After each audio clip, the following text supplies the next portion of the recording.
When his wife paused and looked at him, John replied, "I understand." John thought that he had said "I understand" a lot these past days, and he was really tired of saying those words. He wondered how he and Diana, his wife, had even gotten to this point. They were married for over 22 years and had two wonderful children, both in college. They lived in a wonderful old house that Diana inherited from her grandmother. Together, they updated the house, adding a pool and a detached garage. The old house now had an open concept floor plan and a beautifully updated kitchen. He was proud of the house and thought it rivaled anything they had seen on HGTV. They also had a great beach house in Hatteras, North Carolina. He resisted making any changes to the traditional beach house he inherited, preferring to leave it as he remembered it as a child. It was the site of so many wonderful family memories. John Simon Thomas was now Senior Vice President of Central Logistics and enjoying the fruits of many years of hard work. Diana Anderson Thomas has also done well in her career. She was a senior account manager at the securities firm Richards & Son, having worked there for the past 20 years. He thought they had a perfect home, almost perfect children, a wonderful career, and a happy marriage until. He often said, "I understand," but he knew that he didn't really understand what was happening to his life. Diana fell silent and looked at him. "You understand what I'm trying to say. I understand." He hoped she didn't notice the mark he made on the piece of paper in front of him. He looked at the paper, 32 marks. In the past 2 days, he has said, "I understand" to his wife 32 times. It's time to end this debate. So we finally agreed. Diana said, "I'm going to step outside of our marriage once to experience this." She stopped when she saw John shaking his head. John looked Diana in the eye and replied, "I will never cheat on you, and I will not agree for you to cheat on me." "I never cheated on you," Diana exclaimed. John continued, "I am ready to forgive you for the deception you have committed up to this point. But now, that's all. I've never cheated on you," Diana answered defiantly. "Yes, you cheated, at least in my opinion, and if you're honest in your thoughts, then you know it. You had lunch with him alone several times. He'd met you on Bachelorette a few times and turned those nights into actual dates. You corresponded with him extensively via text messages, especially on weekends." John paused and looked deep into her eyes, causing Diana to lower her head. He now has an upscale room booked at the Jefferson Hotel and 2 seats for their Sunday brunch. His intentions are obvious. You have a bold new dress hidden in the back of your closet, a Victoria's Secret bag filled with new underwear. I guess it was only for his eyes since you hid it from me. Your intentions are also obvious. John stopped and waited for an answer, which never came. He continued, "I'm going to make it very simple. I'm going to make sure we both understand what's going to happen.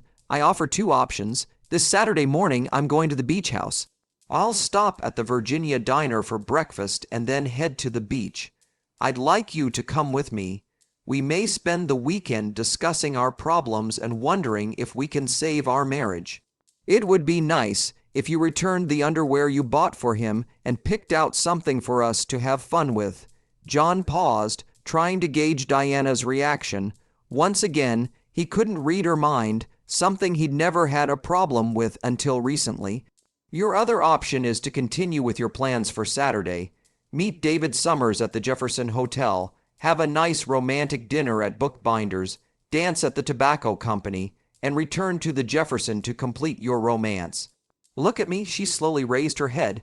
"You can continue with your plans. You won't need my permission because the moment I leave without you on Saturday morning, our marriage will end." Diana looked at John in shock. How did he know about their plans for the weekend? She slowly began to speak. Before she could say a word, John said, "In case you were wondering, I have friends where you work. You have friends at work who worry about you. And finally, David Summers has no real friends at all."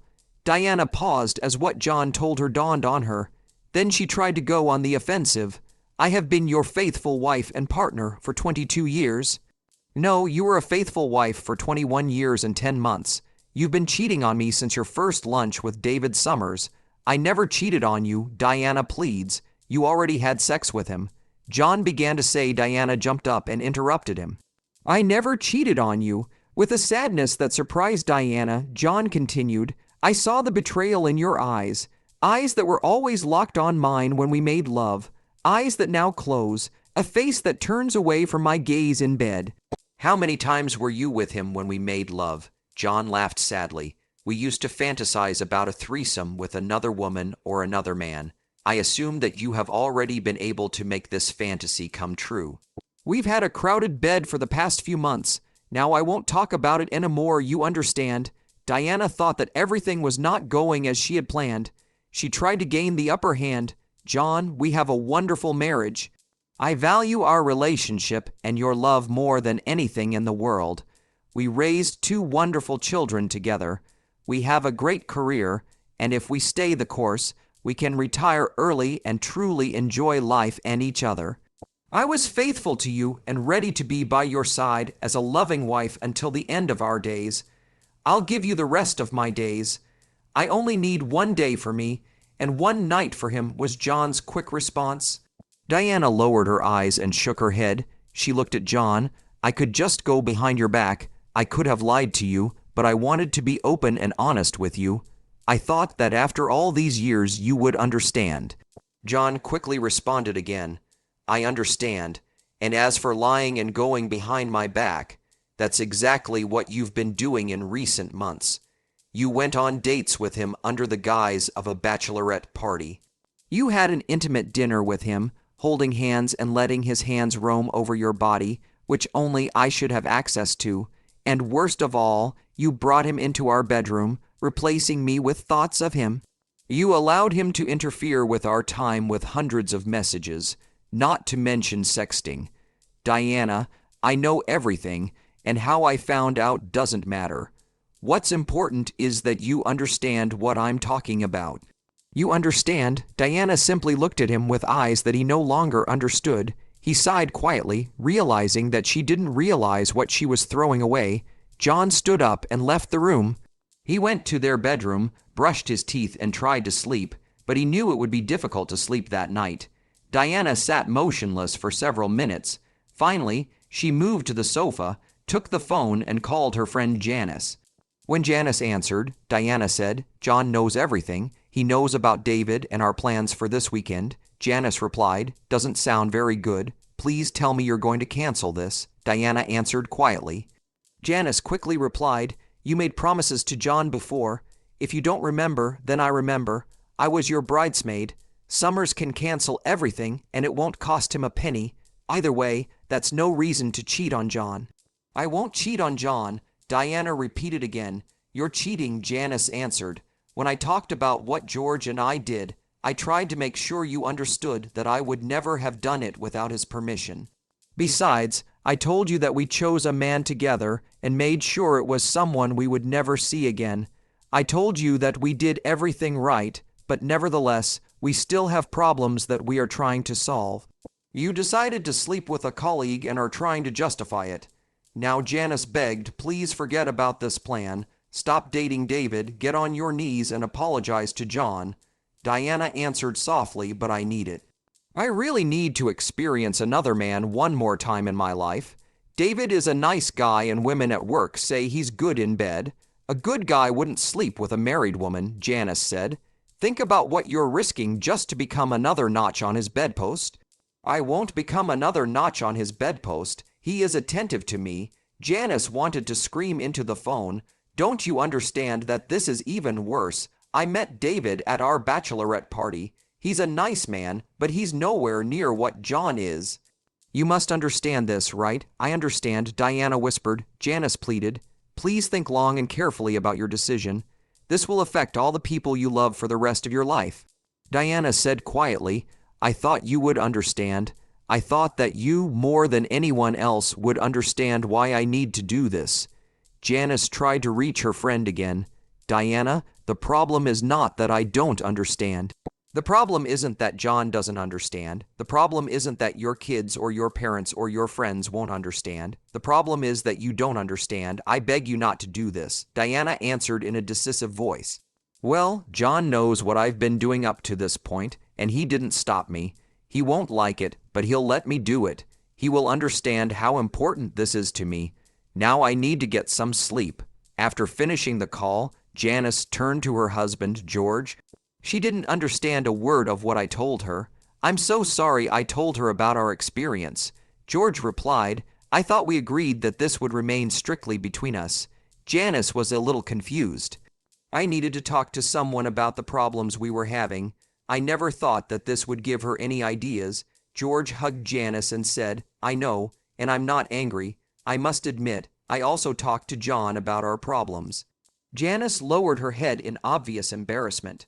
You told John. I can imagine how he reacted. Did he suggest throwing me to the curb or branding me a slut on my forehead? I thought you knew John better. He asked me a series of questions. My answers to these questions got me thinking about us. After I finished answering his questions, he told me, you two got into this together. You made this decision together. It turned out to be a big mistake, but you two did it together, and only you two can correct this mistake. As long as we continue to be together, work on our relationship together, everything will be fine. He made me realize that we were in this together, and we were both trying to solve our problems. This may be the reason why we are still married. Janice began to cry. She said quietly, this may be the reason we are married, and we may be the reason he gets divorced. George shook his head, hugging his wife. Don't blame yourself if they break up. John's right. If they don't get through this together, they don't stand a chance. Diana slipped into bed and realized that John was awake. He turned his back to her, and they both moved to opposite ends of the bed. They were separated by 2 feet, but the distance seemed to be measured in miles. They got up with their alarm clock and went about their morning routine without saying a single word to each other. After Diana left for work, John relaxed for a moment and checked the list in his hands. Today and Monday, he took time off from work. John walked through every room in the house, photographing each room and its contents. He cataloged the contents of each room and noted the items he wanted to keep. He copied all their wedding and family photos from the cloud onto a flash drive.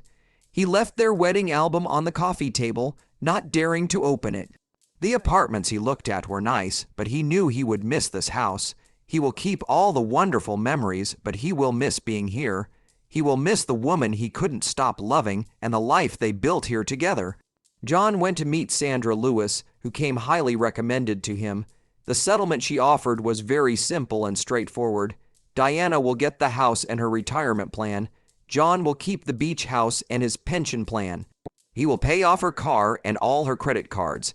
A portion of their investment accounts will be set aside for college tuition and $10,000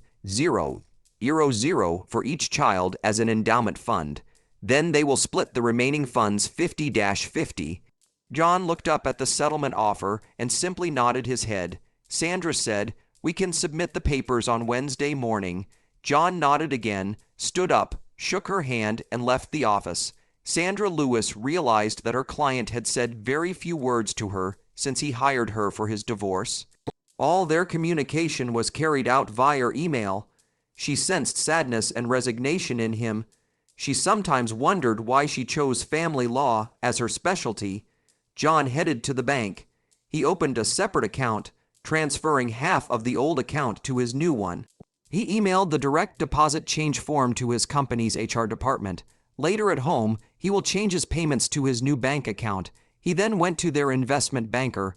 He confirmed that both of their signatures would be required for all invoices and transfers. John informed him that his lawyer Sandra Lewis would seize the accounts the day after Diana was served. John was disgusted by the expression of pity and concern on the faces of his longtime advisors. He realized that they were just the first of many of their acquaintances who would have the same expression on their faces when the news came out. The thought of having to tell his children about the divorce almost made him sick. Diana tried to avoid David Summers at work as much as possible. At lunchtime, they met at Maria's Cafe, a small restaurant that he liked to call their place. She was quiet and refused to hold his hand. John knew about their every move. She could not shake the feeling she had all day that they were being watched. David Summers paid no attention to Diana's mood. I'm excited about this weekend. Hotel check-in is at 3 p.m. Do you think we could meet a little earlier than planned? Maybe we could have a little fun in the room before we go out to dinner. I don't think so, was Diana's restrained answer. Back in the office, Diana tried to do something but kept looking around the office. She realized that at least one and possibly more of her colleagues were acting as spies for John. After a couple of fruitless hours, she closed up for the day and left the office. Walking down the hallway,